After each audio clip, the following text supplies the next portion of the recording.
warahmatullahi wabarakatuh. Alhamdulillahirabbil alamin wa bihi nasta'in wa ala umuri dunya waddin wa ala alihi washabihi ajmain amma ba'du.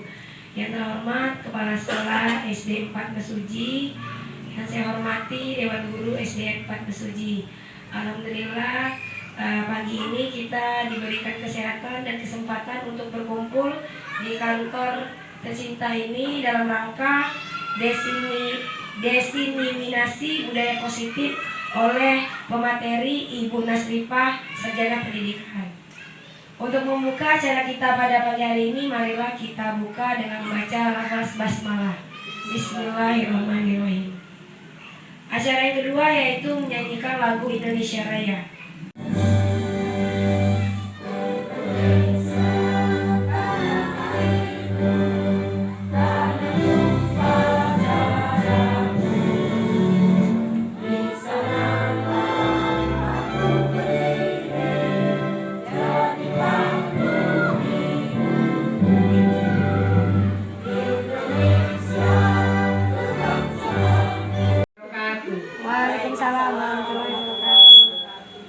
Kepada Bapak Ibu Dewan Guru yang saya hormati, pertama-tama mari kita ucapkan rasa puja dan puji syukur kita kehadiran Allah Subhanahu wa Ta'ala, yang mana berkat rahmat dan hidayahnya lah kita masih diberi kesempatan ya untuk berkumpul di ruangan ini dalam rangka ya untuk sejenak berdoa kepada Allah Subhanahu wa Ta'ala. Assalamualaikum warahmatullahi wabarakatuh. A'udzubillahi minasyaitonir rajim. Bismillahirrahmanirrahim. Assalamualaikum warahmatullahi wabarakatuh. Tabi pun. Tabi oi. Alhamdulillah. Alhamdulillahirabbil alamin wa bihi nasta'in ala umuri dunya waddin wa ala alihi washabihi ajmain amma ba'du. Yang terhormat Ibu Kepala Sekolah SDN 4 Mesuji, Ibu Disnawati SPD. Yang terhormat Bapak Ibu Guru beserta staf SDN 4 Mesuji. Pertama-tama marilah kita panjatkan rasa puji syukur kita kehadirat Allah Subhanahu wa Ta'ala, di mana pada kesempatan siang hari ini kita masih diberi kesempatan, kenikmatan dan panjang umur sehingga kita dapat berkumpul di kantor tercinta ini dalam rangka diseminasi budaya positif. Ini sebenarnya tugas pribadi saya, yakni untuk memenuhi kebutuhan, memenuhi tugas CGP Angkatan 11 yang sedang saya tempuh. Salawat serta salam semoga tetap tercurah ke pangkuan baginda Rasulullah Sallallahu Alaihi Wasallam yang kita nanti-nantikan syafaatnya kelak di yaumul qiyamah. Allahumma Bapak Ibu Guru hebat, terima kasih atas kesediaannya. Ibu Kepala Sekolah, terima kasih dukungan, kesempatan, waktunya untuk saya dalam memenuhi tugas CGP saya. Di sini saya akan menyampaikan atau berbagi pemahaman tentang budaya positif.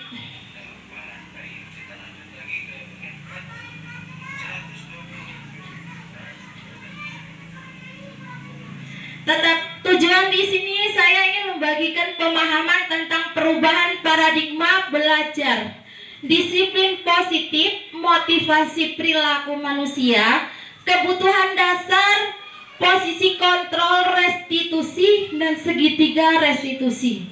Pengalaman dan pembelajaran yang Anda dapat setelah menerapkan konsep-konsep kunci tersebut baik di sekolah dan di rumah.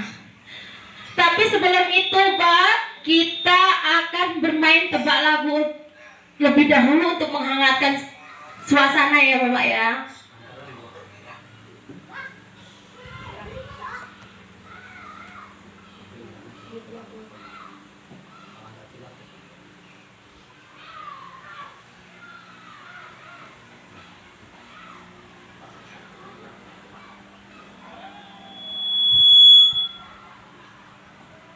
Kita tebak lagu dulu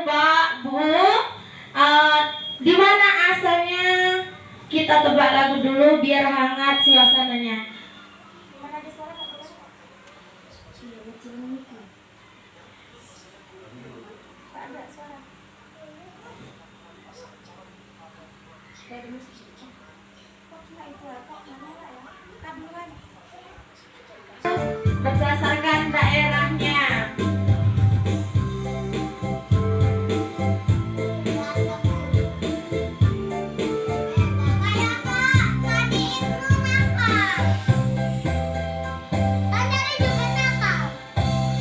Tadi daerah mana Pak? Jawa Barat. Iya, terima kasih. Lalu selanjutnya.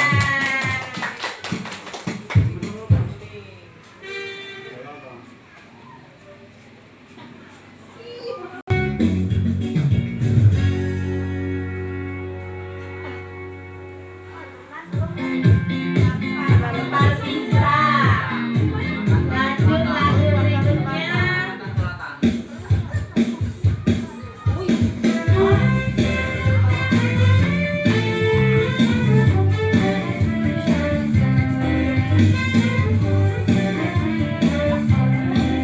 Ayo Pak Salamon, lagu apa ini Pak Salamon?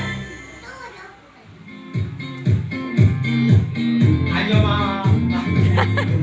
Oke, terima kasih. Lagu selanjutnya. Ini baju daerah mana Bapak Ibu? Berami. Oh, Bu Vera. Dari daerah mana Bu Vera?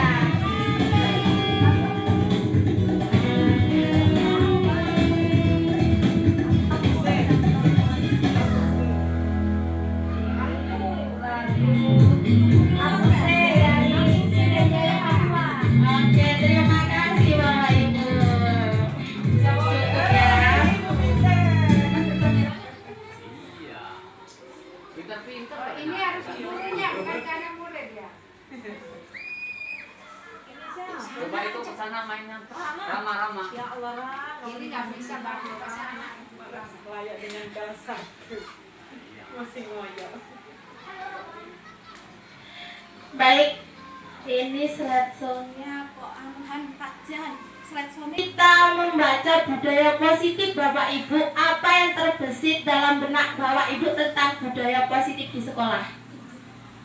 Apa ya? Budaya itu kan mendekati kebiasaan ya Bapak Ibu ya.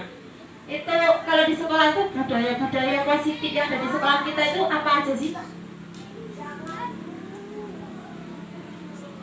Bersaliman dengan guru. Benar Pak Salamun, penerapan 5S.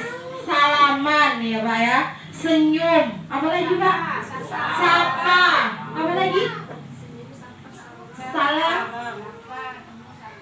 sopan ya Bapak Ibu. Sudah ada Bapak Ibu di sekolah kita ya. Tinggal kita menjaganya serta memupuknya. Apa itu budaya positif? Budaya positif di sekolah yaitu nilai-nilai dan kebiasaan di sekolah yang berpihak pada murid agar mereka dapat berkembang menjadi pribadi yang kritis, penuh hormat dan bertanggung jawab. Di sini ada pertanyaan pemantik. Setuju atau tidak setuju Bapak Ibu? Hukuman itu dapat mendisiplinkan anak. Setuju atau tidak setuju Pak Salamun? Tidak setuju. Sebutkan alasannya Pak Salamun silakan. Oke, Ibu Kepala Sekolah kita setuju. Hukuman dapat mendisiplinkan anak. Maaf Bu, Kepala Sekolah telah sampaikan alasannya. Kalau saya sebagai saya setuju karena dengan diadakan hukuman itu sehingga anak lebih giat lagi. Terima kasih. Yang lainnya Bapak Ibu ada yang mau menjawab? Boleh Pak Erwin, silakan. Baik, untuk hukuman itu ya setuju karena pada dasarnya hukuman itu kita lihat dari berbagai sisi, terutama hukuman yang menindaklanjuti ke anak supaya tidak mengikuti perbuatan yang telah melanggar dari aturan-aturan yang ada, sehingga mereka akan mengalami satu perubahan dan akan mengingat berarti itu harus dirubah dengan baik dan perbuatan yang dilarang itu berarti salah. Terima kasih. Terima kasih. Untuk kedua, pemberian teman-teman dengan hal positif seperti membaca atau membersihkan halaman sekolah dapat meningkatkan disiplin anak. Setuju atau tidak setuju Bapak Ibu? Setuju. Pak Usep, gimana, setuju nggak Pak Usep? Setuju. Alasannya Pak Usep?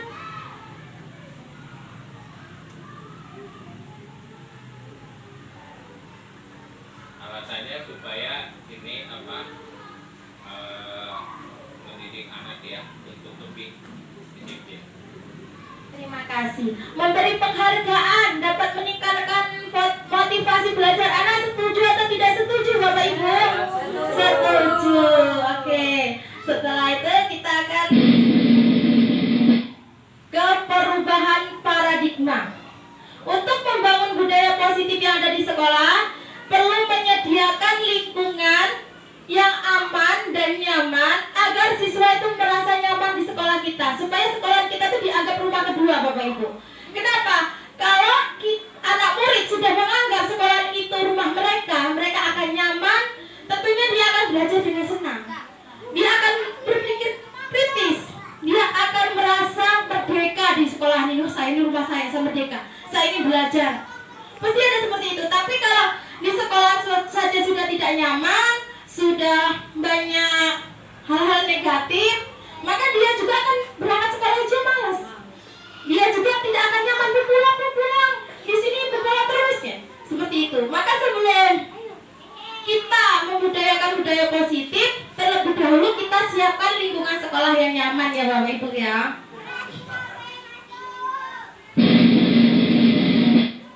Perubahan paradigma. Sekarang kita akan ke kegiatan Bapak Ibu. Tentunya Bapak Ibu di rumah di masa lalu ada sesuatu yang berharga kan? Sekarang tolong tuliskan di secari kertas kecil, apa yang paling berharga dalam hidupnya Bapak Ibu semua. Boleh itu istrinya apa, mantan pacar mungkin boleh. Terus di rumah ada yang berharga, siapa? Apa aja yang berharga dalam hidup Bapak? Tolong tuliskan satu aja di cari kertas. Setelah itu nanti cari pasangan, tolong digenggam benar-benar itu Pak, dijaga yang berharga itu. Jangan sampai ada orang yang mengambilnya. Nanti pasangan ya Bapak Ibu, berpasangan. Nanti yang pasangannya itu merayu boleh, membentak boleh, bahkan memaksa, mengintimidasi boleh, supaya genggaman yang ada di depan di teman kita itu terbuka, kita bisa tahu. Nanti apa yang akan terjadi kepada teman kita ketika kita intimidasi? Buka sih. Ayolah Bapak buka, kita rayu supaya Bapak apa Ibu yang menggenggam barang berharga tadi terbuka, kita bisa tahu. Kita mulai ya. Boleh Bu Emi sama Bu Taslima, Budi sama Bu Vera, Pak Salaman sama Pak Usep. Nah, Pak Widi melihat. Apakah ada pasangannya? Ya, menghargai maksudnya Barang jadi apa? tidak Boleh. peluang. Sesuatu yang orang lain nggak tahu lah, hanya diri kita yang tahu. Yang kita rasakan. Enggak harus Silakan benda. Bu. Enggak harus benda. Ya keluarga lah yang paling berharga. Bukan ini dari dulu kan? Dari dulu. Dari dulu kami rayaku. Nggak pindahin Digenggam ya Bapak Ibu, supaya kita tahu apa itu. Boleh diintimidasi, dibentak pun boleh, dirayu juga boleh. Yang penting kita tahu apa yang dari genggaman teman kita.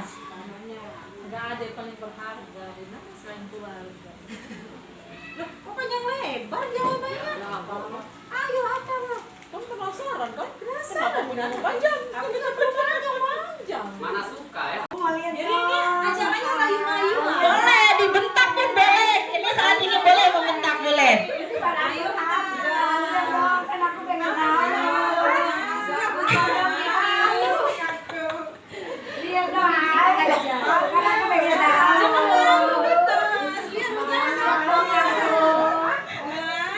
Kamu kan masih gratis. Aku kadang kan aku kepo. Pengen tahu. Apa sih kamu tahu? Oke, cukup, terima kasih. Nggak ada yang membukanya ya, luar biasa. Di sini maksudnya adalah Bapak suruh menggenggam kepala yang berharga tadi. Di sini merupakan pengendalian diri kita, kontrol diri kita. Apakah kita bisa dikontrol oleh orang lain? Apakah orang lain bisa mengontrol diri kita? Gitu. Kenapa Budis gak mau membuka kepalan tangan setelah dirayu-rayu sama Vera, Budis? Ya, karena ini adalah rahasia keluarga saya. Oh, iya, karena rahasia keluarga. Kenapa Bu Emi nggak berhasil ya tadi ngerayu Bu Taslimah ya? Ya, Bu. Nggak bisa dirayu. Nggak bisa dirayu. Bu Vera juga nggak berhasil ternyata ya? Bisa, tidak makan rayu. Nggak bisa. Kenapa? Karena Nggak makan rayuan ya. sebenarnya diri kita ini nggak bisa mengontrol orang lain, dan diri kita yang hanya bisa mengontrol diri kita sendiri, ya diri kita.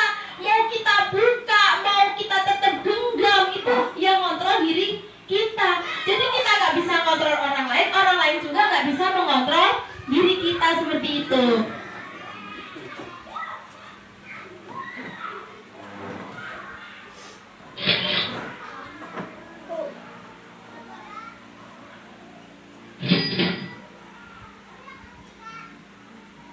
Perubahan paradigma teori kontrol, teori pilihan atau ilusi kontrol. Seperti yang saya jelaskan tadi, kenapa saya suruh menggenggam tangan? Di situ adalah ilusi guru mengontrol murid. Terkadang kita beranggapan baik buruknya perilaku murid itu tanggung jawab kita. Benar nggak Bapak Ibu? Sampai anak itu di luar kendali, nakal mungkin, kita kontrol itu, nah jangan begini, jangan begini, jangan begini. Karena apa? Kita berargumen kalau guru itu mau bisa mengontrol murid. Ilusi bahwa kritik itu membuat orang merasa bersalah dan dapat menguatkan karakter kita, ngerayu-ngerayu. Ayo sih buka bu, sih buka sih, aku ingin tahu nih, pingin. Ternyata kita nggak bisa gitu, membuat orang merasa bersalah. Ilusi bahwa semua penguatan positif efektif itu tadi, yaitu dengan diri kita tidak bisa mengontrol orang lain, tetapi hanya kita yang dapat mengontrol diri kita. Perubahan paradigma stimulus respon teori kontrol. Siapa sesungguhnya yang memiliki kontrol? Stimulus respon kita mencoba mengubah orang agar berpandangan sama dengan kita. Kita inginnya, ayo dibuka sih, saya juga pengen seperti kamu gitu ya. Perilaku buruk dilihat sebagai suatu kesalahan. Kalau misalnya anak terlambat sekolah itu kesalahan ya. Terus anak gak mengerjakan PR itu sebuah kesalahan. Orang lain bisa mengontrol saya bisa mengontrol orang lain. Ini stimulus responnya. Tapi tentang teori kontrol, kita tuh berusaha memahami pandangan orang lain tentang dunia. Semua perilaku memiliki tujuan. Kenapa anak itu selalu datang terlambat? Kenapa anak itu nggak selalu mengerjakan PR? Kita cari masalahnya dengan restitusi. Hanya Anda yang bisa mengontrol diri Anda rupanya. Kontrol itu hanya kita yang bisa mengontrolkan diri atau mengendalikannya. Anda tidak bisa mengontrol orang lain, tidak bisa. Hanya orang itu sendiri yang mengontrol dirinya. Demikian, lanjut.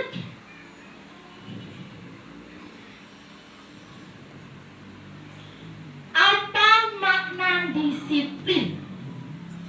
Apa yang tersirat kita tentang disiplin? Assalamualaikum.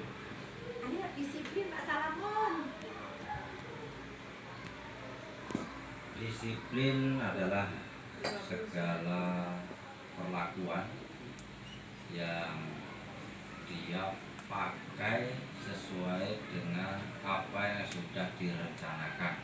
Terima kasih. Ada yang lain menambahkan apa itu disiplin? Halo. Apa? Oke, saya setuju pendapat Mas Salamon. Disiplin adalah kemampuan memerintah diri sendiri dalam mengontrol dan menguasai diri untuk memilih tindakan. Terlanjut, nilai-nilai kebajikan universal. Nilai-nilai kebajikan adalah sifat positif manusia yang merupakan tujuan mulia yang ingin dicapai setiap individu. Nilai-nilai tersebut bersifat universal dan lintas bahasa, tidak memandang suku, agama, dan latar belakang. Setiap perilaku perbuatan memiliki suatu tujuan. Itu dikutip dari Dr. William Glasser pada teori kontrol 1984. Dengan mengaitkan nilai-nilai kebajikan yang diyakini seseorang, maka motivasi intriksinya akan terbangun sehingga menggerakkan motivasi dari dalam untuk dapat mencapai tujuan yang mulia. Adapun nilai-nilai kebajikan yaitu nilai-nilai kebajikan yang dicapai oleh setiap anak Indonesia kita kenal dengan profil pelajar Pancasila. Bapak Ibu sudah gak asing lagi ya, bahkan diciptakan lagu ya Vera ya. Yang pertama, beriman, bertakwa kepada Tuhan Yang Maha Esa dan berakhlak mulia, mandiri, bernalar kritis, berkebinekaan global, bergotong royong dan kreatif. Supaya kita bisa mewujudkan murid-murid kita sesuai dengan nilai-nilai kebajikan yang ada, langkahnya yang pertama kita membuat keadaan sekolah itu yang nyaman. Kita kembali lagi supaya anak itu nyaman. Sehingga dengan nyaman mereka berada di sekolah itu, perlahan-lahan kita tuntun menuju ke sini. Kita sudah menerapkan Bapak Ibu ya. Yang pertama, beriman bertakwa. Kita sebelum memulai pelajaran kita sudah membiasakan anak berdoa. Nah, terus membaca surat-surat pendek ya Bu ya. Nah, terus mengakhiri pembelajaran dengan berdoa. Kita sudah yang pertama mandiri. Sudah anak murid kita ini menuju mandiri. Sudah ya Bapak Ibu. Kemarin waktu perkemahan alhamdulillah sudah terbukti anak-anak udah mandiri banget. Dia giat untuk berlatih, giat mengikuti kegiatan, akhirnya dapat piala, sudah ke mandiri. Bernalar kritis, alhamdulillah kemarin yang cerdas cermatnya juga dapat, sudah mulai. Berkebinaan global, bergotong royong, sudah kita udah kebersihan setiap pagi bahkan ya. Kreatif, alhamdulillah perlu kita tingkatkan lagi. Itu nilai-nilai kebajikan universal yang sudah ada di profil pelajar Pancasila.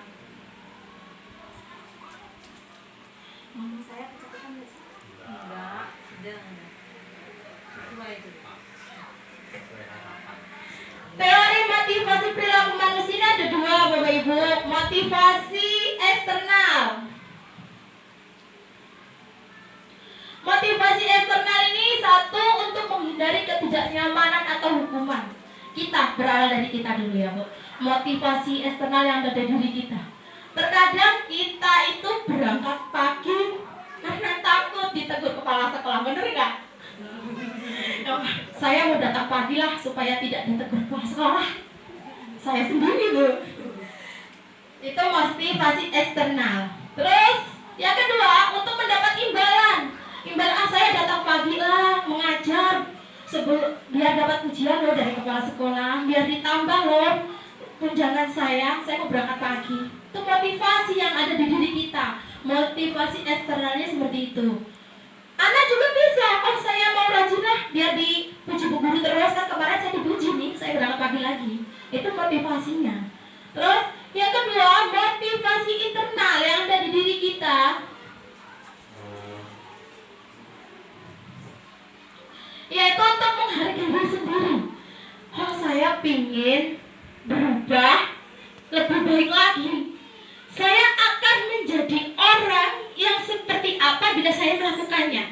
Contohnya, saya akan tetap berangkat pagi meskipun tidak dipuji oleh kepala sekolah, tidak ditambah gaji kepala sekolah, karena saya pingin berubah lebih baik, berubah lebih tanggung jawab, seperti itu. Anak juga seperti kita tanamkan, biar anak itu datang pagi mengerjakan tugas bukan karena pujian kita, bukan karena imbalan dari kita, tetapi sadar sendiri gitu. Sebenarnya kita itu memberikan imbalan, nak,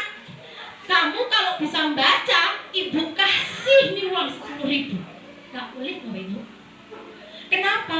Karena akan merubah paradigma anak untuk belajar itu berkepanjangan. Jadi, saya akan belajar dapat uang 10.000 dari Bu Guru. Ketika Bu Gurunya nggak memberi, dia akan berhenti Bu, tidak akan belajar lagi. Seperti itu. Cukup Bapak Ibu? Oke, dihukum oleh penghargaan yang seperti saya jelaskan tadi, bahwa penghargaan berlaku sama dengan hukuman. Dalam arti meminta atau membujuk seseorang melakukan sesuatu untuk memenuhi suatu tujuan tertentu dari orang yang meminta atau membujuk. Dari dorongan eksternal tadi, ada faktor-faktor ketergantungan yang saya ceritakan. Penghargaan itu merusak hubungan yang tadi. Dek, kamu ibu kasih 10.000 loh kalau kamu datang pagi terus. Ketika tidak dikasih, anak itu akan berhenti untuk datang pagi. Pengaruh jangka pendek dan jangka panjang. Jadi kesananya kalau nggak diberi imbalan, ya dia tidak akan melakukan hal yang baik itu. Karena melakukan hal yang baik itu mereka berdasarkan imbalan atau balasan dari kita. Terus penghargaan tidak efektif. Penghargaan mengurangi motivasi intrinsik. Penghargaan juga mematikan kreativitas. Jadi anak itu akan berbuat sesuatu menunggu kita memberi imbalan seperti itu atau memberi penghargaan. Berarti Bapak Ibu cukup. Kita lanjut.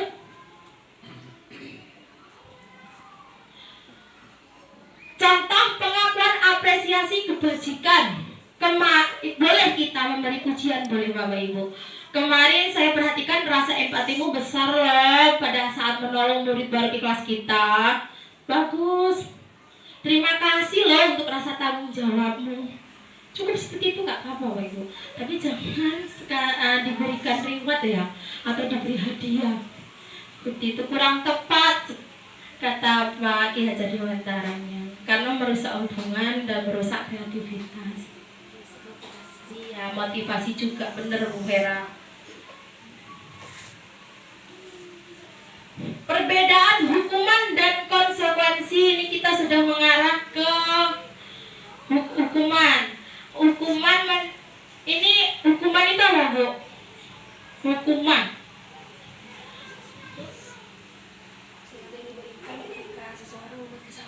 Iya, sesuatu yang diberikan ketika orang itu memperbuat kesalahan ya. Bu Taslimah, apa sih konsekuensi itu Bu? Apa Bu? Iya, terima kasih. Saya tahu apa sih Pak konsekuensi Pak? Konsekuensi itu adalah sesuatu hal yang menjadi acuan kita dan kita harus mengikuti apa ketentuan yang telah kita dapatkan. Itu namanya kita konsekuensi. Serius benar-benar melaksanakannya. Terima kasih. Hukuman dan konsekuensi itu berbeda tipis ya Bapak Ibu, tapi dampaknya itu sangat berbeda jauh. Kita di sini kita tebak-tebakan lagi ya Bu ya. Tindakan guru mencatat 100 kali di dalam buku. Pernah nggak kita menghukum anak seperti itu? Tidak pernah ya. Kalau ada saya tidak akan terlambat lagi 100 kali di buku. Itu hukuman atau konsekuensi Bapak Ibu? Hukuman. Lari mengelilingi lapangan basket 2 kali karena terlambat hadir di sekolah. Hukuman atau konsekuensi? Hukuman. Murid diminta untuk push up 15 kali karena tidak menggunakan masker di sekolah. Hukuman. Menggantikan kertas tugas teman yang telah dicoret-coret. Konsekuensi. Membersihkan tumpahan air di meja tulis karena tersenggol pada saat belajar. Murid disuruh untuk mengenakan sepatu seharian di sekolah karena tidak mengenakan sepatu hitam. Lari mengelilingi lapangan basket 2 kali karena terlambat 10 menit untuk pelajaran PJOK. Oke, terima kasih Bapak Ibu.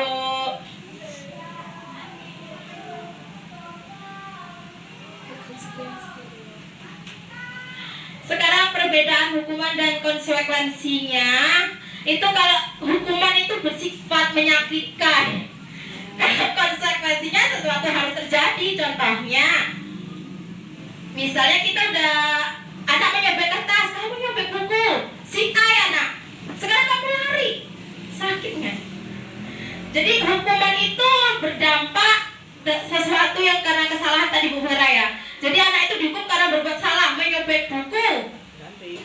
Dia harus lari itu, apa lari-lari keliling lapangan atau mungkin mengepel WC ya. Seharusnya kalau konsekuensinya karena kamu sudah menyobek kertas, maka kamu harus ganti, gitu seperti itu. Anak yang tidak mengerjakan PR disuruh ngepel WC, itu hukuman atau konsekuensi? Hukuman. Kira-kira kalau bapak ibu yang jadi murid sakit enggak sih? Nggak mengerjakan PR suruh ngepel WC. Kalau konsekuensinya seharusnya anak itu disuruh apa bapak ibu? Suruh mengerjakan lagi dengan mengganti istirahatnya. Jadi waktu istirahat itu anak disuruh mengerjakan PR, itu konsekuensinya. Mungkin anak tidak merasa nyaman, tapi dalam waktu yang pendek bapak ibu. Tapi kalau anak dihukum itu menyakiti fisik atau hati itu akan berjangka waktu lama. Nah sekarang bapak ibu coba ingat-ingat nih, waktu saya sekolah dari SD sampai SMA, pernah nggak kita mengalami dihukum oleh guru? Ingat bapak ibu? Pernah bu? Apa bu? Saya waktu kelas 1 nggak bisa baca. Saya dihukum karena saya dipukul. Masih ingat ya bu? Ibu ya sampai sekarang loh dihukum nggak bisa baca, disabet tangan pakai kaki tangan. Masih gak ingat?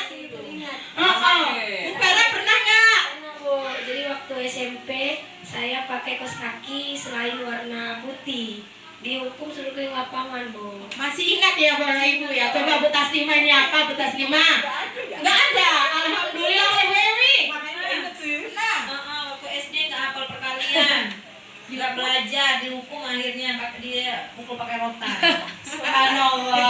Kalau Pak Widi ini apa dari tadi ke dia ini? Pak Widi apa dulu pernah dihukum apa Pak? Sama bu, hafal surat nggak hafal dipukul pakai rotan. Pakai rotan. Masih teringat, masih membekas ya Bapak Ibu ya. Maka dari itu Bapak Ibu kita ke sekarang ini di era ya sekarang ini kalau memberi hukuman kayaknya udah nggak gini lagi ya. Karena apa? Akan membekas di hati kita. Dihukum itu menyakitkan ya. Berbeda dengan konsekuensinya. Kalau misalnya murid itu yang jelaskan tadi, jadi kita pakai konsekuensi, nanti ada lebih lagi dari konsekuensi. Tetapi konsekuensi itu lebih baik dari hukuman. Jadi mendorong anak untuk menyakiti diri sendiri. Kalau konsekuensi itu mendorong anak agar mudah menyesuaikan. Oh kalau numpahin kopi di meja, oh berarti kita harus menyuci ya. Benar nggak Bapak Ibu? Hanya itu. Terima kasih sudah bisa mengerti apa hukuman dan konsekuensi. Sekarang ini lebih ke tingkatan konsekuensi. Kita apa itu restitusi? Itu lebih ke mengenai sama anak. Proses menciptakan kondisi bagi murid untuk memperbaiki kesalahan Bapak Ibu. Jadi kita nggak bersifat menghukum, kita nggak menyakiti mereka, tetapi kita mencari solusi untuk masalah mereka bareng-bareng. Seperti itu. Contohnya, ketika anak terlambat sekolah, kita panggil, kenapa nak terlambat? Kelihatannya terlambat sekolah, gitu. Apa masalahnya? Saya tuh yakin ada alasannya kamu melakukan itu. Nah, supaya kita nggak terlambat sekolah lagi, apa sih solusinya? Yuk kita cari bareng-bareng seperti itu Bapak Ibu.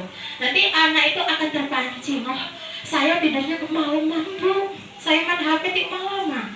Supaya nggak terlambat lagi, apa yang bisa dilakukan gitu. Jadi kita cari solusi. Ketika anak berbuat salah, kita jangan langsung menghukum atau menghardik ya. Menghardik itu sama dengan menghukum tingkatannya, dia tetap menyakiti. Tapi kita panggil, kita duduk berdua, kita cari solusi masing-masing.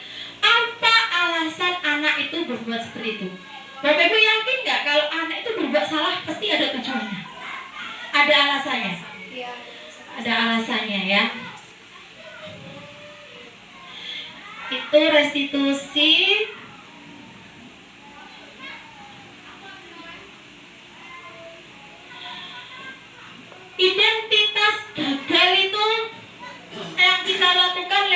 hukuman. Sesuatu. Jadi hukuman itu sebenarnya tidak mensukseskan visi kita, Bapak Ibu. Tetapi sebenarnya itu identitas gagal. Identitas gagal itu hukuman sesuatu yang menyakitkan, sedangkan konsekuensi itu sesuatu yang harus terjadi, tapi tetap mengandung tidak nyaman untuk murid, tetapi dalam waktu jangka yang pendek. Sedangkan restitusi itu merupakan pilihan atau menguatkan untuk murid. Jadi korban mendapat ganti, murid anak mendapatkan penguatan, masalah itu bisa terpecahkan lewat restitusi. Jadi tidak bersifat menyakitkan, Bapak Ibu. Lanjut, Bu Hera. Next. Lanjut. Next. Bahasa keren. Keren dikit. 9 ciri-ciri restitusi, yaitu bukan untuk menebus kesalahan, namun untuk belajar dari kesalahan. Memperbaiki hubungan, tawaran bukan paksaan. Restitusi itu menuntun untuk melihat ke dalam diri, mencari kebutuhan dasar yang mendasari tindakan. Diri adalah cara yang paling baik, fokus dan karakter bukan tindakan. Lanjut, Bu Vera.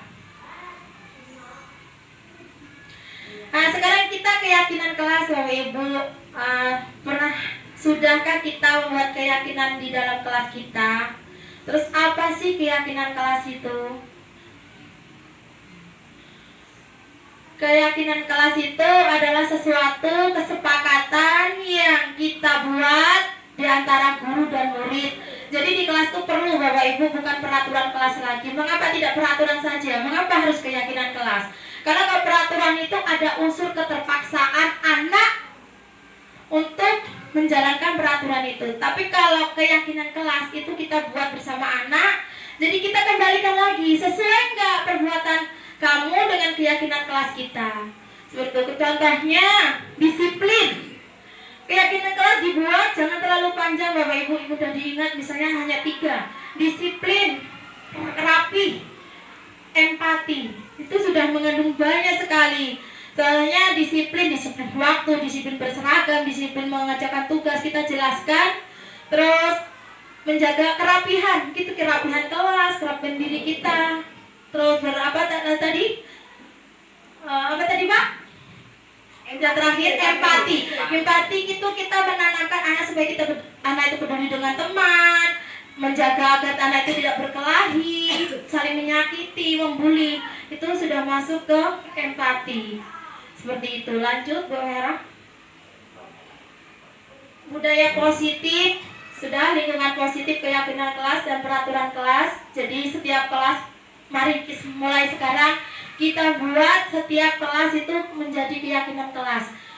Tidak usah banyak-banyak, yang penting mudah diingat. Jadi kita nggak perlu peraturan lagi, Pak. Kita rubah dari peraturan menjadi keyakinan. Yang satu ini, oh ya, itu deh.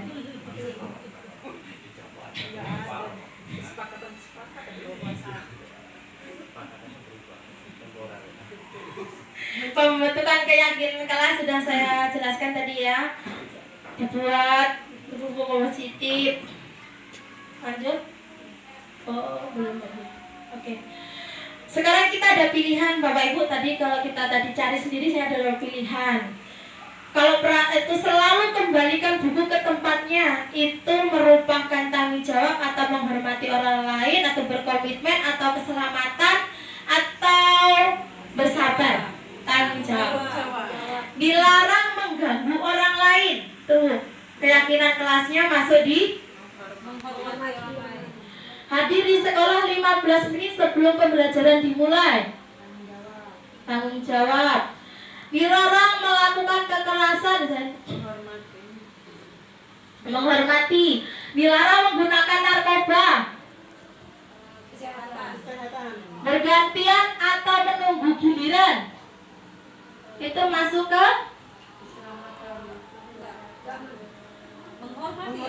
menghormati.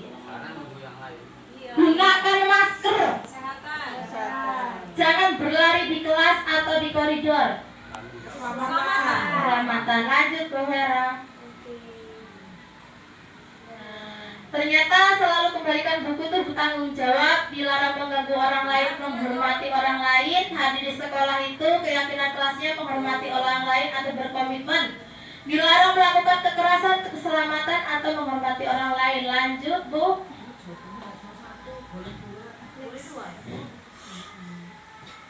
Sekarang kebutuhan dasar manusia. 1. Kasih sayang dan rasa pingin diterima. Kasih sayang, kita butuh kasih sayang nggak Bapak Ibu? Butuh rasa diterima di setiap tempat nggak Bapak Ibu? Pernah nggak merasa tidak disayang, tidak diterima dalam satu instansi atau tempat kerja? Pernah?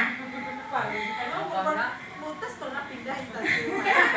Ini kayaknya ada teman kita ya. Kayak curhat sebenarnya. Kita sebenarnya dalam hidup itu perlu kasih sayang atau diterima di dalam tengah-tengah keluarga gitu ya Bapak Ibu. Terus penguasaan, kita leluasa Bapak Ibu di satu instansi atau di dalam keluarga. Kebebasan, kita pernah nggak sih dikekang? Pernah nggak merasa dikekang gitu? Pernah? Di rumah atau di kantor Bang? Pernah? Nggak pernah, Budis nggak pernah. Budis di rumah, di kantor nggak pernah. Nggak pernah, selalu bebas, ada kebebasan. Budis ya, alhamdulillah kebutuhan kebebasannya terpenuhi. Kasih sayangnya juga terpenuhi. Penguasaannya luar biasa. Sekarang kesenangan. Merasa nggak kesenangan kita sudah terpenuhi? Merasa. Sudah. Kalau banyak uang senang nggak sih? Kalau kita main yuk, misalnya jika saya punya uang, maka saya akan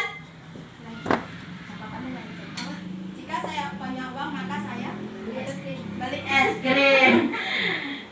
Jika saya beli es krim, maka saya akan memakannya. Lugu banget ya Bapak Ibu. Kalau dulu waktu itu saya ini. Kalau saya lulus CGP, saya akan teman saya, maka saya akan shopping. Kalau saya shopping, maka saya akan punya uang banyak. Oke, lanjut itu sama. Nah, oke. Ibu Ani, guru kelas 5 SD Pelita Hati, sedang bingung ini menghadapi ulang murid di kelasnya. Agus, beberapa anak telah datang dan mengeluhkan Agus ini seringkali minta bekal makan siang. Jika Anda menghadapi situasi seperti Ibu Ani, apa yang Ibu lakukan? Ini kayak Buta Sriwan pernah curhat tentang Habibie yang sering minta makan bekal temennya. Kenapa? Menurut Bapak Ibu kira-kira apa sih alasan Agus melakukan hal itu? Kenapa Bu? Pernah ditanya nggak Bu? Pernah. Akhirnya telah masak. Uang betulnya ya kurang karena keperluan dia juga harusnya umpamanya 5.000, dia cuma 2.000. Keperluan jajannya kurang. Seperti itu ya. Berarti tadi kita kembali ke kebutuhan dasar manusia tadi Bu. Kalau Agus itu minta buka temennya satu karena memang lapar ya Bu ya. Nggak ngebawa bekal, sangunya kurang. Kembali ke kebutuhan dasar manusia. Apa dia butuh kasih sayang, butuh penguasaan, butuh apalagi dibuka tolong beberapa perhatian atau kebebasan atau kesenangan? Apa yang perlu? Kalau murid kita kok sering minta bekal temennya tuh setiap hari sama temennya merasa tidak nyaman gitu. Sebenarnya anak itu butuh Kasih butuh kasih sayang. Terus butuh apa lagi? Kesenangannya jajannya cuma 2.000 nggak cukup sebenarnya ya Bu ya, kasihan gitu. Makanya dia kurang, dia mintalah ke temennya. Nah itu solusinya. Apabila jalan Agus karena lapar dan orang tuanya tidak membawakan bekal makan siang, maka kebutuhannya adalah dia bertahan hidup. Apabila jawaban Agus karena ia senang temannya memperhatikan dia, caper dulu ya, ini ya. Caper dulu lah mintain makanan itu. Kebutuhannya adalah cinta kasih sayang. Berarti kebutuhannya nggak diterima di rumahnya, nggak diperhatikan, kurang perhatian. Apabila jawaban Agus itu karena merasa hebat, temannya takut sama dia minta langsung dikasih, itu berarti dia kebutuhannya adalah penguasaan, butuh pengakuan atas kemampuannya. Apabila jawaban Agus merasa bosan dengan bekal yang dibawakan ibunya, kebutuhan yang perlu dipenuhi adalah kebebasan. Jadi dia bosan telur terus, dia nggak berani tuh ngomong saya minta ikan bu, saya minta daging bu, dia nggak berani. Kenapa? Berarti kebutuhan kebebasan bersuara di rumahnya, mengeluarkan pendapatnya mungkin kurang dipenuhi. Kemudian jika Agus iseng-iseng aja menikmati ekspresi wajah teman yang kesal, berarti dia memang di rumah kebutuhan kesenangan kurang, maka dilampiaskan di dalam kelas. Senang aja dia ngusinin teman seperti itu. Ya lanjut bu. 5 posisi kontrol kita sebagai guru. Terkadang kita ke penghukum dulu.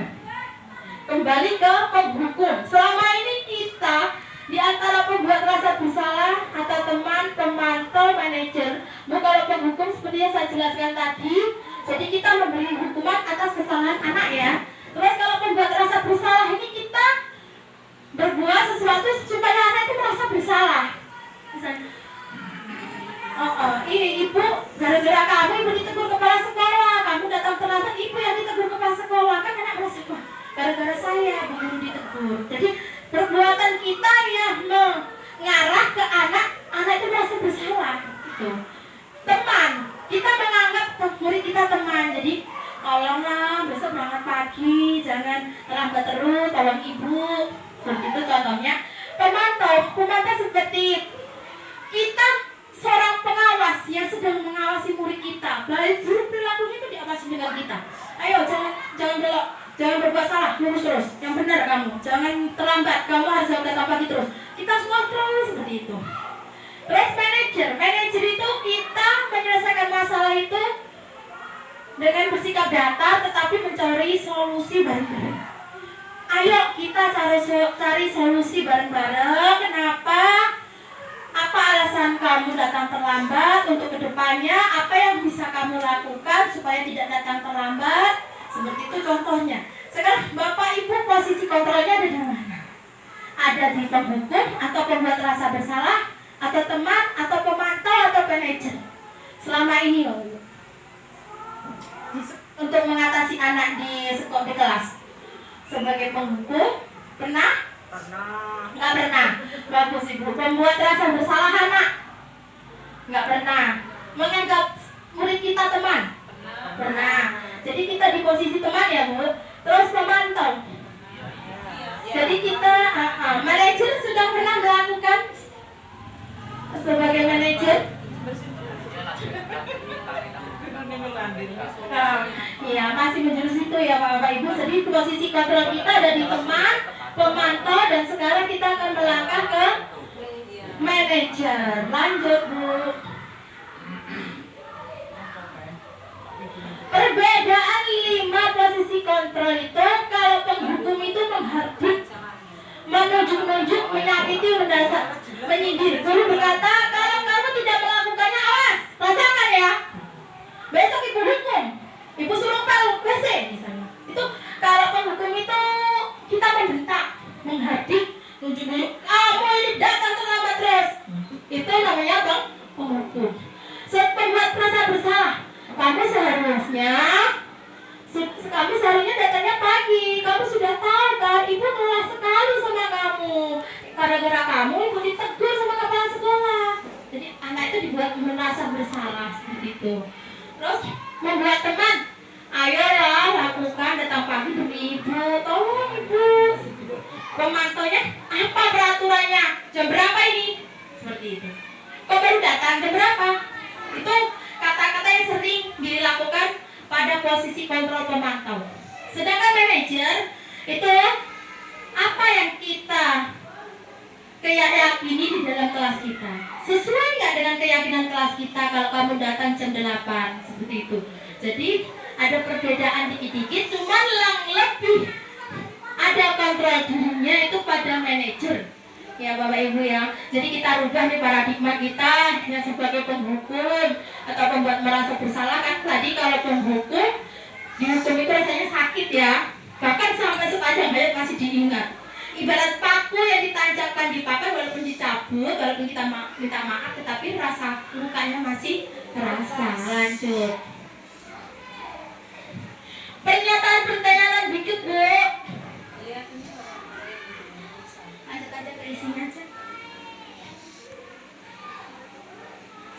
kecewa sekali dengan kamu, itu membuat orang merasa bersalah. Kamu tidak pernah benar melakukannya, itu penghukum. Ayolah lakukan demi ibu bapak, katakan. Ayolah bantulah, seperti itu berarti dia teman ya Bu. Kalau apakah kamu mendapatkan stiker bintang hari ini? Itu pemantau. Apakah kamu hari ini mendapatkan nilai bagus? Itu pemantau. Lanjut. Karena ada. Sekarang kita menginjak ke segitiga restitusi. Murid jadi lebih berproses menciptakan kondisi bagi murid untuk memperbaiki kesalahan mereka, sehingga mereka bisa kembali pada kelompoknya dengan karakter yang lebih kuat melalui restitusi. Guru dapat membantu murid menjadi lebih memiliki tujuan, membantu murid untuk jujur pada diri sendiri, memberikan penawaran bukan paksaan. Jadi setiap kesalahan itu kita tanyakan alasannya apa, kenapa, terus cara penyelesaiannya gimana, itu kita kembalikan ke murid. Seperti itu restitusi kurang lebihnya. Yuk lanjut. Kita lihat Bapak Ibu film budaya positif. Di sini ada seorang guru yang menghadapi masalah pribadinya dan muridnya. Kita lihat, nanti kita refleksikan bareng-bareng.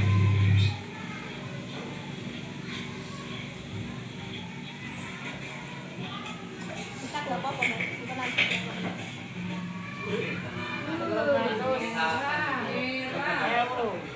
Itu ceritanya gurunya gajinya 300 ribu.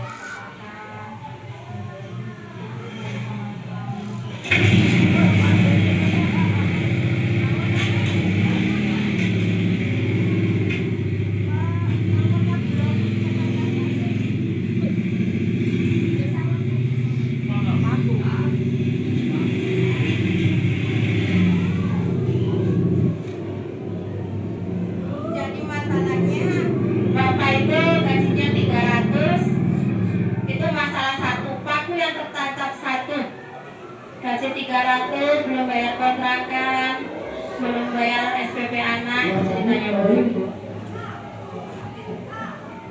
Jadi cuek sama teman-temannya ya Bu.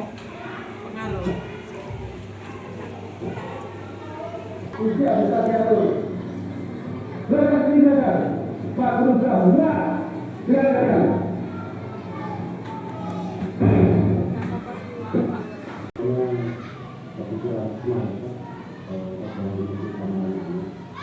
Ya, tenang dulu ya. Mungkin kalau punya masalah, ada sampaikan tenang. Kita saya hari ini ada masalah keuangan,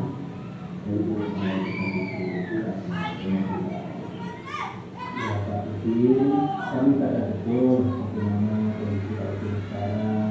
Mengingat Pak Uci di sini sudah biasa, kami tahu benar bagaimana kemampuan kami dalam memberikan penghargaan Pak Uci. Dan itu tidak kami maksimalkan Pak Uci, kami tidak bisa melukiskan di itu. Dan itu kan saya mencoba untuk berkata. Kedua apa ada saya karena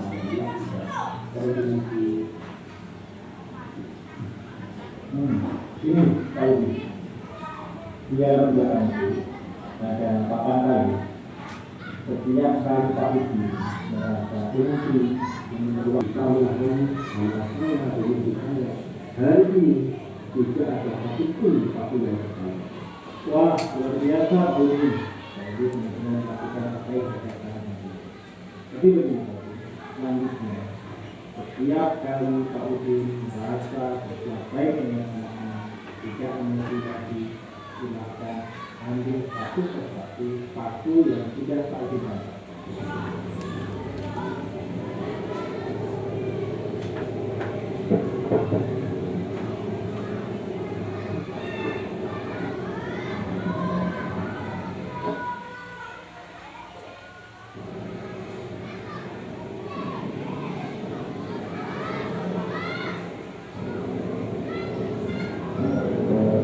Pak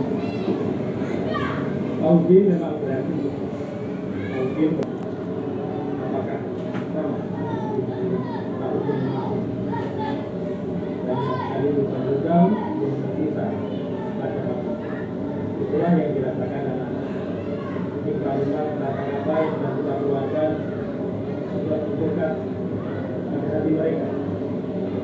Dan sampai kapanpun itu akan selalu diingat bersama.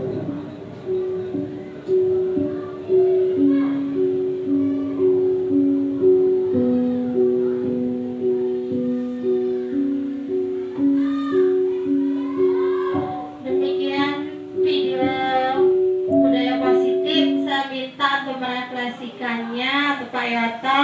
Apa yang bisa diambil dari video itu, Bapak? Silakan jelaskan. Boleh ke depan, boleh Bapak? Silakan Kak Bapak.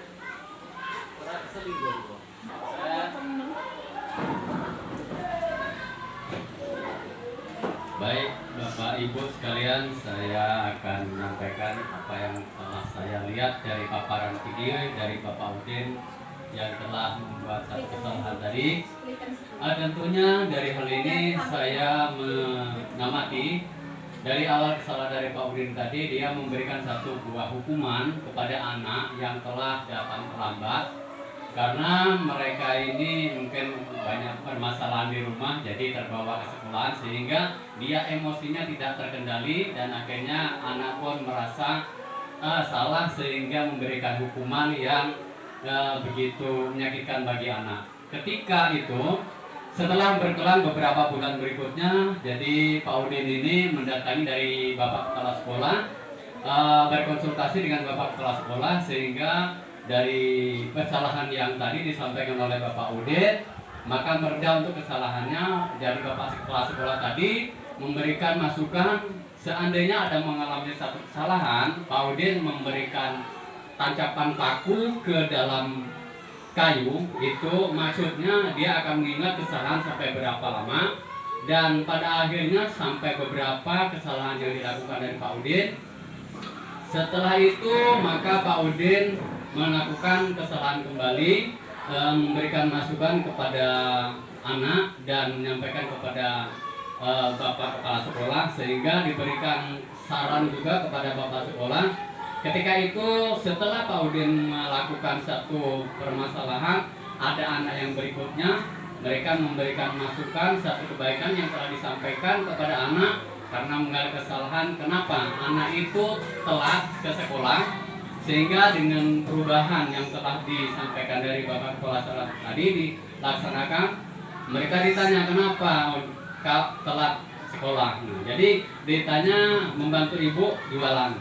Setelah itu dari berbagai macam pembicaraan antara Pak Udin dengan anak yang telah mengalami kesalahan kedua kalinya, maka diberikan satu kesalahan, memberikan satu solusi, ditanya kenapa, alasannya apa, sehingga ketemu titik terangnya membantu ibu tadi, maka disuruh berkonsultasi.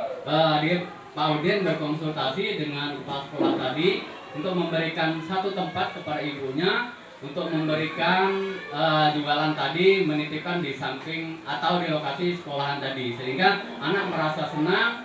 Dan setelah merasa senang, maka dari sesuai pesan dari Bapak Kepala Sekolah, jika mengalami satu kebaikan dari Bapak Udin tadi, maka paku yang telah dicatatkan kesalahan tadi dicabut lagi, artinya untuk mengingat kebaikannya. Sehingga sampai perjalanan beberapa bulan, akhirnya detik terakhir kesalahan itu, paku yang telah ditancapkan mereka ini habis semua dengan mengadakan perubahan yang telah dilakukan pada Pak Udin, sehingga Pak Udin pada detik akhirnya mengalami satu perubahan yang luar biasa. Apa maksudnya? Bisa mengendalikan emosionalnya. Nah, jadi pada Bapak Ibu guru yang saya lihat dari sini tadi yang saya ambil, ini adalah satu kesabaran. As-sabaru minal iman, bisa dikatakan demikian. Sabar itu adalah sebagian iman. Jika kita mengimani dari kesabaran, maka apapun yang bentuknya pikiran kita rawat bisa menjadi jernih dan bisa menyelesaikan dengan baik. Dalam hal ini ternyata terbukti dari Bapak Udin tadi, mereka mendapatkan satu kebaikan dan akhirnya perubahan terjadilah dengan gratis. Akhirnya alhamdulillah ya anak baik, jadi bapak gurunya juga baik dan kepala sekolahnya juga memberikan satu kebaikan sehingga mengalami perubahan yang luar biasa. Terima kasih dari video ini saya sampaikan. Saya akhiri. Assalamualaikum warahmatullahi wabarakatuh. Terima kasih Pak Yoto atas refleksinya tentang video budaya positif tadi. Kalau kita amati bareng-bareng, kepala sekolah Pak Udin tadi sudah memiliki posisi kontrol apa? Manajer ya. Jadi dalam menyikapi masalah Pak Udin tadi, dia sudah mengambil posisi kontrol manajer. Pak Udin dalam menyikapi masalah anak yang pertama kali terlambat itu memiliki posisi kontrol apa, Bapak Ibu? Hukuman ya. Setelah dikasih pengertian sama Bapak Kepala Sekolah, akhirnya berubah menjadi posisi kontrol, menjadi manajer. Seperti itu. Kita umpamakan Bapak Ibu, kalau kita menyakiti orang seperti tancapan paku tersebut, Bu. Kalau pakunya dicopot tapi bekasnya tetap membekas ya Bapak Ibu ya. Seperti itu. Bisa dipahami tentang budaya positif Bapak Ibu hari ini? Lanjut Bu Vera.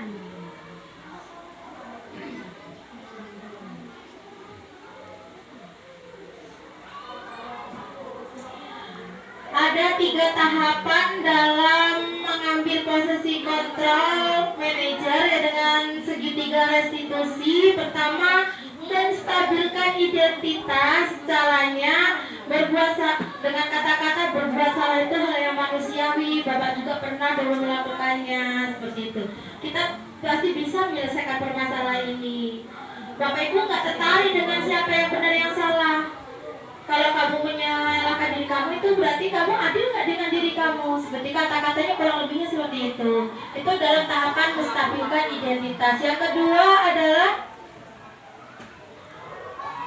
validasi tindakan yang salah. Kamu bisa saja kan melakukan hal yang buruk dari itu, misalnya memukul, tapi kamu tidak melakukannya. Apa yang penting bagi kamu? Kamu boleh tetap berusaha menjaga sikap, tapi tambahkan sikap yang lain yang baru, yang lebih bagus. Ayo apa? Misalnya seperti itu. Kurang lebihnya kata-katanya seperti itu dalam tahap validasi tindakan yang salah. Tahap ketiga selanjutnya adalah menanyakan keyakinan kelas yang atau kesepakatan yang kita buat bersama di dalam kelas tadi. Kita tanyakan, sesuai nggak perbuatan kamu dengan kesepakatan kelas kita? Apa nilai yang kita percaya di kelas tadi? Nilai-nilai universal apa yang telah kita sepakati di dalam kelas? Kamu ingin jadi anak seperti apa? Gitu. Tetapi dengan nada yang datar seperti itu dalam posisi manajer dengan tahapan segitiga restitusi. Jadi ada 3 tahapan. 1, menstabilkan identitas. 2, Bang Vera, memvalidasi tindakan yang salah tetapi tidak menjatuhkan anak. Kemudian yang terakhir menanyakan keyakinan atau kesepakatan kelas yang kita buat bersama. Seperti itu. Lanjut. Oke, lanjutkan lagi. Refleksi. Kita refleksi bareng-bareng ya Bapak Ibu. Saya minta untuk 3 pertanyaan, kita langsung aja. Perasaan saya saat ini setelah mengikuti diseminasi pada hari ini, saya jadi paham bahwa apa target saya selanjutnya apa. Bisa ya membantu saya untuk merefleksikan diri. Apa lagi?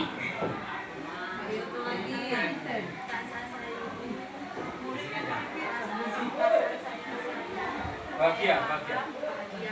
Perasaan saya saat ini adalah paham dan bahagia karena bisa mengikuti dan bisa mengerti apa yang telah disampaikan. Sebelumnya kita belum tahu, jadi pada hari ini alhamdulillah pikiran kita terbuka tentang posisi kontrol kita, sehingga kita bisa mengendalikan emosional kita, sehingga bisa dengan segitiga restitusi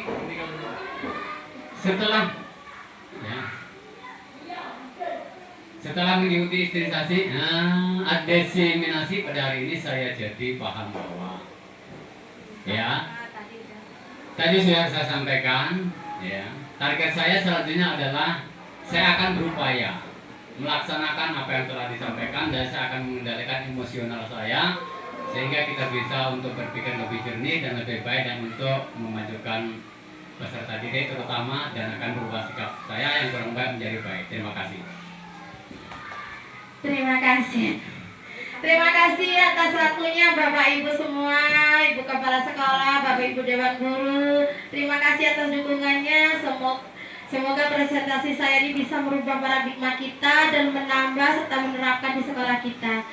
Kurang lebihnya saya minta maaf dan saya akhiri. Wassalamualaikum warahmatullahi wabarakatuh. Waalaikumsalam.